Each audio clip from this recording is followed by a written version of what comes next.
Halo semua, apakah kalian pernah melihat wajah gua? Perkenalkan, gua Dava Moza. Dan di video kali ini gue bakal kasih kalian sedikit cerita yang berjudul Boneka di Sudut Kamar. Nah, by the way, ini adalah cerita horor dan cerita ini gue dapetin dari salah satu website di Google. Oke, tanpa banyak basa-basi, kita langsung aja ke ceritanya. Oke, di awal cerita kita disuguhkan oleh seorang anak yang berusia 6 tahun yang bernama Dina.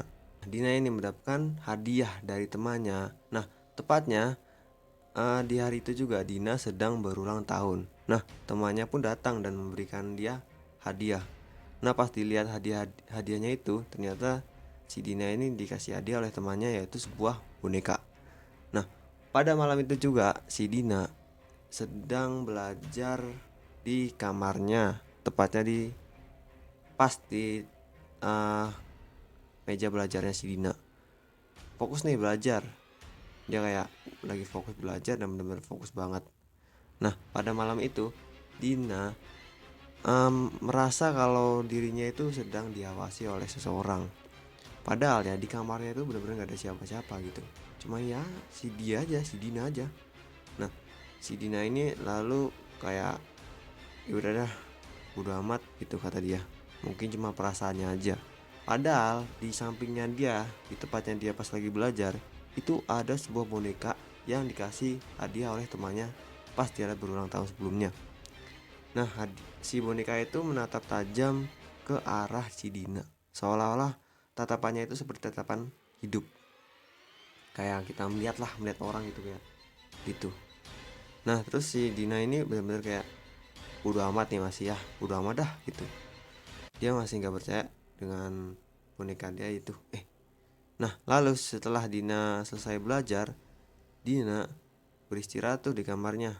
Dia tidur, pulas. Nah, pas tengah malam, si Dina tiba-tiba terbangun nih.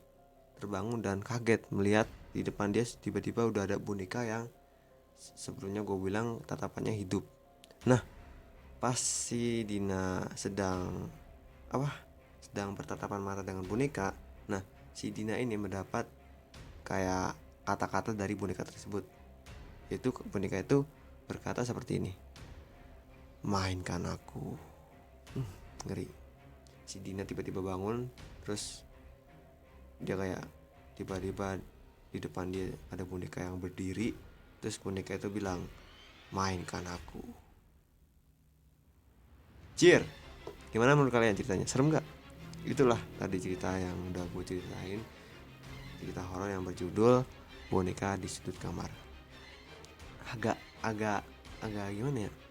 Kalau gue sendiri sih baca ceritanya kayak fiktif, gak nyata sih. Soalnya pendek gitu. Kalau misalnya cerita nyata pasti panjang. Ya nggak menentukan juga sih. Biasanya kalau cerita pendek itu ya bisa aja fakta gitu. Cuman kalau untuk cerita yang ini, kalau menurut gue ini fiktif sih. Ini gue dapet di salah satu website di Google. Jadi gue ngetik aja nih cerita pendek horor di Google. Wah, ini dapat nih, catat gitu. Gue buat skripsinya, gue buat skripnya gitu. Dan ya, gue baca-baca lagi dan udah gue buat konten. Dan ya begitulah cerita yang udah gue ceritakan sebelumnya. Gimana menurut kalian, serem atau enggak? Oke, kalau menurut kalian cerita gue yang gue ceritain tadi itu serem, kalian jangan lupa like, comment, share, dan juga subscribe. Oke?